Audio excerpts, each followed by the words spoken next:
Hello everyone, welcome back to my channel. Friends, आओ मिल के शुरू करते हैं आज की vocabulary with the quote of the day. A journey of 1,000 miles begins with the single step. Lao यू लाओजू बोलते हैं, a journey of 1,000 miles begins with the single step. जीवन में ना जाने जितना भी बड़ा लंबा सफ़र जाना हो, जो भी हासिल करना हो, आपको सबसे पहले कहाँ से एक स्टेप से वो जर्नी शुरू होती है।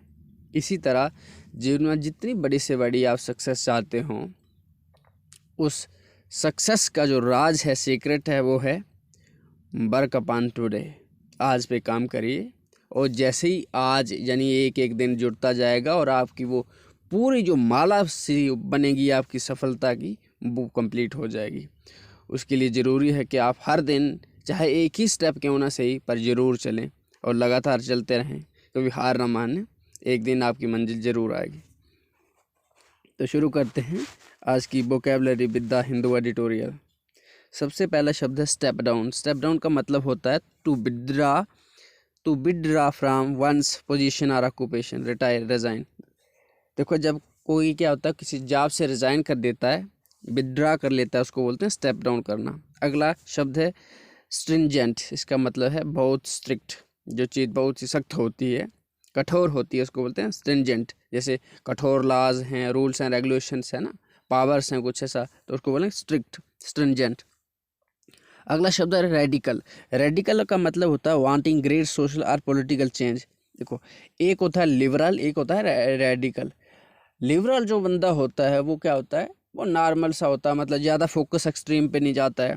पर रेडिकल वाले क्या बोलते हैं, बिल्कुल एक्सट्रीम पे जाते हैं कि ये चीज़ होनी चाहिए तो होनी चाहिए एकदम, मतलब उसके लिए कड़े से कड़े स्टेप उठाने के लिए तैयार रहेंगे, उसको बोलेंगे रेडिकल।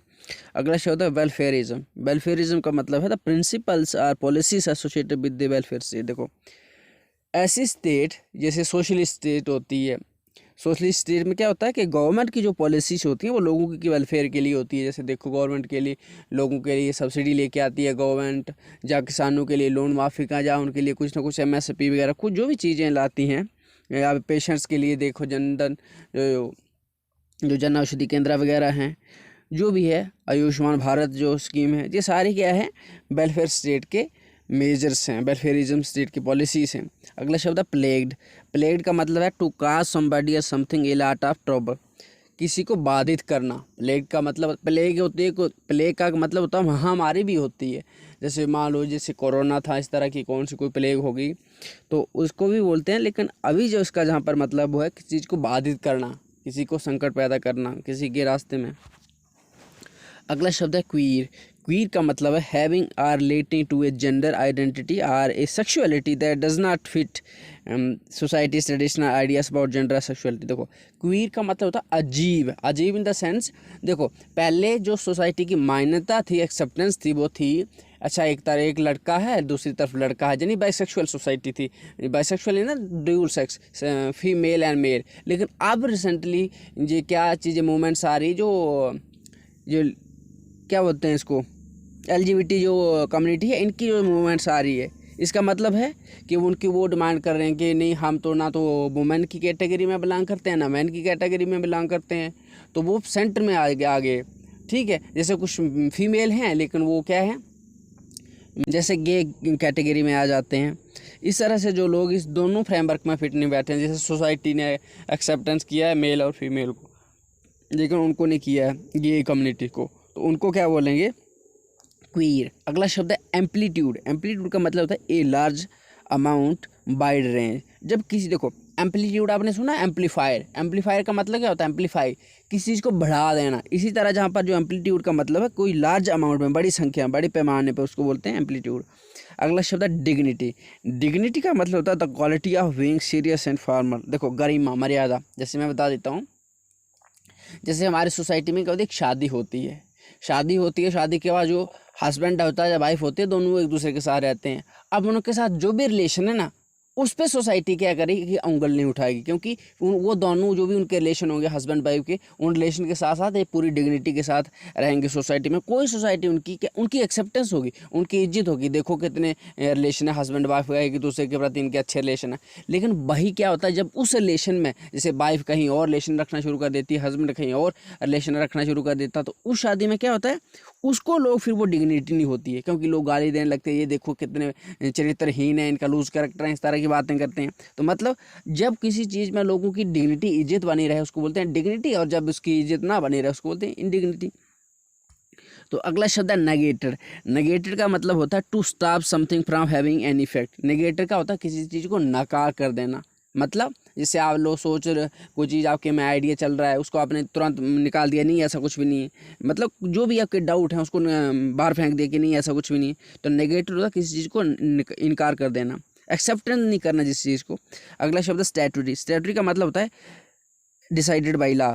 जिस चीज़ को हम क्या करते हैं कानून के द्वारा निर्धारित करते हैं उसको बोलते हैं स्टैट्यूटरी। अगला शब्द है कोहैबिट। कोहैबिट का मतलब होता है यूज अबाउट ए कपल। देखो to live together as if they are married. अभी जो आप रिसेंटली सुना है कि पहले जो हस्बैंड वाइफ लड़का लड़की साथ रहते तभी रहते थे जब शादी हो जाती थी, मतलब तब वो कोहैबिट करते थे। कोहैबिट का मतलब साथ में रहना। लेकिन अभी रिसेंटली सुना होगा कि लिव इन रिलेशनशिप वाला सिस्टम कंसेप्ट चल रहा है, उसमें क्या होता है बिना शादी के लड़का लड़की साथ रहना शुरू कर देते हैं, तो उसको बोलते हैं cohabit.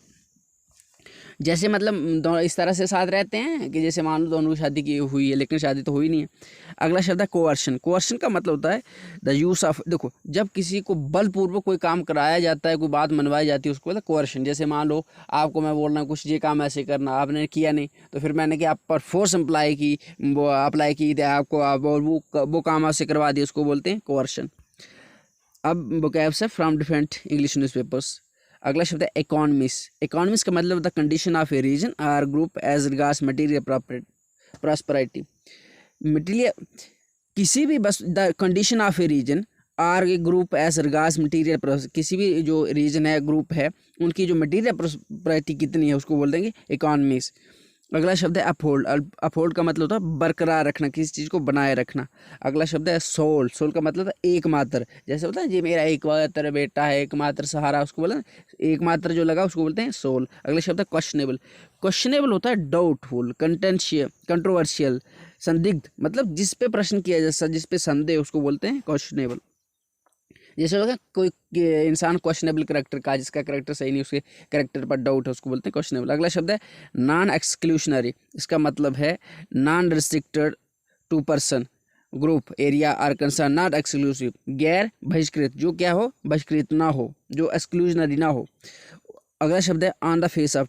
On the face of it इसका मतलब है प्रत्यक्ष रूप से। जैसे होता है ना कि on the face of it that person looks criminal, कि मुझे प्रत्यक्ष रूप से वो इंसान क्रिमिनल दिखाई देता है, तो उसको बोलते हैं on the face of it. अगला शब्द है सोलली। सोलली का मतलब पीछे भी पढ़ लिया, सोल का मतलब केबल और बहिष् जहाँ पर मतलब है केबल। अगला शब्द है डिस्टाइन। डिस्टाइन का मतलब होता है पूर्व निर्दिष्ट, जो चीज़ पहले से ही निर्धारित हो उसको बोलते हैं प्री डिस्टाइन। फेटेड यानी जो चीज़ जिसका होता है ये इंसान के इसकी डेस्टिनी ऐसी जो पहले से निर्धारित, उसको बोलते हैं डिस्टाइन। अगला शब्द हर्डर। हर्डर का मतलब होता है वादा। अगला शब्द है गिवन। गिवन का मतलब होता है कंसीडरिंग। जैसे ना गिवन द कंडीशंस, जैसे कि जो हालात देखते हुए, जैसे होता है ना कि given the present circumstances I am going to decide this, कि इन प्रेजेंट सिचुएशन को देखते हुए मैं ये निश्चय करने जा रहा हूँ। एक तो गिवन होता है देना, दिया, लेकिन ये वो वाला नहीं है जिस जहाँ आता है कंसीडर, जहाँ पर मतलब होता है। अगला शब्द है अमेंडमेंट। इसका मतलब होता है संशोधन, जैसे हमारे कानून में अमेंडमेंट्स होते हैं। अगला शब्द है डेमोन्स्ट्रेशन। इसका मतलब होता है प्रदर्शन करना। अगला शब्द है वायोलेट, बन यानी उल्लंघन करना। अगला शब्द है डिसलॉज। इसका मानी हटा देना। जैसे मान लो आपके साथ घर में कोई रह रहा है, आपने उसको बाहर फेंक दिया, चलो भागो यहाँ से, तो उसको क्या बोलेंगे डिसलॉज कर दिया आपने। अगला शब्द है रूल। रूल यानी फैसला सुनाना। अगला शब्द है पैराडाइम शिफ्ट। पैराडाइम शिफ्ट का मतलब होता है a fundamental change in approach और अंडरलाइंग सिस्टम। देखो किसी भी चीज़ में जो बेसिक चेंज कर देना, एकदम बदल देना सारा चीज़ें है, वो तो उसको बोलते हैं मूलभूत परिवर्तन यानी पैराडाइम शिफ्ट। अगला शब्द है कंसेप्शन। कंसेप्शन यानी अवधारणा, आप किसी चीज़ के बारे में क्या सोचते हैं। अगला शब्द है कॉन्स्टिट्यूट। कॉन्स्टिट्यूट यानी बनाना, गठित करना। अगला शब्द है वैलिड। वैलिड यानी उचित, वैध, लेजिटिमेट, ट्रू, रीजनेबल। अगला शब्द है अफर्मेटिव एक्शन। अफर्मेटिव एक्शन का क्या मतलब होता है, जब कोई कोई गवर्नमेंट वगैरह या कोई ऑर्गेनाइजेशन किसी लोगों के बारे में अच्छी अच्छी पॉलिसी बनाती है, उसको बोलते हैं अफर्मेटिव एक्शन। जैसे हम अभी देखो, भारत सरकार ने बहुत सारे जो ST OBC कम्युनिटी है उनके लिए जो जितनी भी पॉलिसीज हैं, वेलफेयर पॉलिसी, जो वो सारे के हैं, वो सारे अफर्मेटिव एक्शन के अंडर आते हैं। अगला शब्द है एग्जिस्टिंग, यानी कोई चीज़ मौजूद है। अगला शब्द है बेनिफिशियरी। बेनिफिशियरी का मतलब होता है लाभार्थी, जिसको वो लाभ मिलने वाला। अगला शब्द है एक्सटेंड। एक्सटेंड का मतलब होता है ऑफर, गिव, ग्रांट, प्रेजेंट, यानी प्रदान करना, किसी चीज़ को कोई देना। अगला शब्द है परव्यू। परव्यू का मतलब होता है दायरा, स्कोप, यानी होता है कि इसका स्कोप इतना है, इतनी रेंज है, उसको क्या बोलेंगे, दायरा। यानी परसेप्शन भी होता है, इसका मतलब आउटलुक भी होती है, अवधारणा भी होती है, विचारधारा भी होती है, लेकिन जो जहाँ पर इस हम बोलेंगे प्रीव्यू का मतलब दायरा, यानी स्कोप। अगला शब्द है स्ट्राइक डाउन। इसका मतलब होता है किसी चीज़ को रद्द कर देना, किसी चीज़ को नल कर देना, नल एंड वॉइड बना देना। तो अगला शब्द है रेजीम। रेजीम का मतलब होता है गवर्नमेंट एडमिनिस्ट्रेशन, यानी शासन। ग्राउंड। ग्राउंड का मतलब होता है आधार क्या है किसी चीज़ का, किस ग्राउंड पे आप ये बात कह रहे हो, किस आधार पे कह रहे हो। रीजन, काज, बेसिस। अगला शब्द है रिपेरेशन। रिपेरेशन का मतलब होता है क्षतिपूर्ति करना। जैसे मान लो आपने किसी इंसान को क्या कर लिया, किसी इंसान का नुकसान कर दिया, फिर आपको क्या मुआवजा देना पड़ा, उसको कंपेंसेट करना पड़ेगा। जैसे आपने किसी इंसान की वस्तु को, गाड़ी तोड़ दी, कुछ भी कर दिया, अब गाड़ी तो आपने तोड़ ही दी है, तो अब क्या करोगे, अब आपको भरपाई करना पड़ेगी, पैसे देना पड़ेगा उसको, तो उसको बोलते हैं रिपेरेशन। अगला शब्द है मेन स्ट्रीम। मेन स्ट्रीम का मतलब होता है मुख्य धारा, जो कॉमन चीज़ हो, जो सबके बीच हो, उसको बोलते हैं मुख्य धारा। अगला शब्द है एवेन्यू। एवेन्यू का मतलब होता है मार्ग, मेथड, अप्रोच, रास्ता। अगला शब्द है एडवांसमेंट, यानी उन्नति। एडवांसमेंट मतलब क्या होता है, उन्नति, प्रोग्रेस, डेवलपमेंट। अगला शब्द है रीजनेबल। रीजनेबल का मतलब होता है लॉजिकल, यानी सेंसिबल, एक्सेप्टेबल, सेटिस्फैक्ट्री, जो चीज़ उचित हो उसको बोलते हैं रीजनेबली। अब है आज का इडियम ऑफ द डे। इसका मतलब है ये है टेक ए लोड और वेट ऑफ समवन्स माइंड। इसका मतलब ये हुआ to make someone stop worrying about something. जब किसी इंसान को किसी के बारे में निश्चिंत किया जाता है, उसको बोलते हैं टेक ए लोड और वेट ऑफ समवन्स माइंड, किसी के दिमाग को फ्री कर दिया। Example, hearing that she is safe has really taken a load of my mind. मैंने ये सुना कि अच्छा वो सेफ है, सच में उसने क्या कर दिया, मेरे दिमाग का लोड ऑफ कर लिया। तो इसी के साथ लेता हूँ मैं आपसे अलविदा। बहुत ही जल्द नेक्स्ट वीडियो के साथ हाजिर होऊंगा। तब तक रखिए अपना खूब सारा ध्यान और thank you for watching. Have a nice day.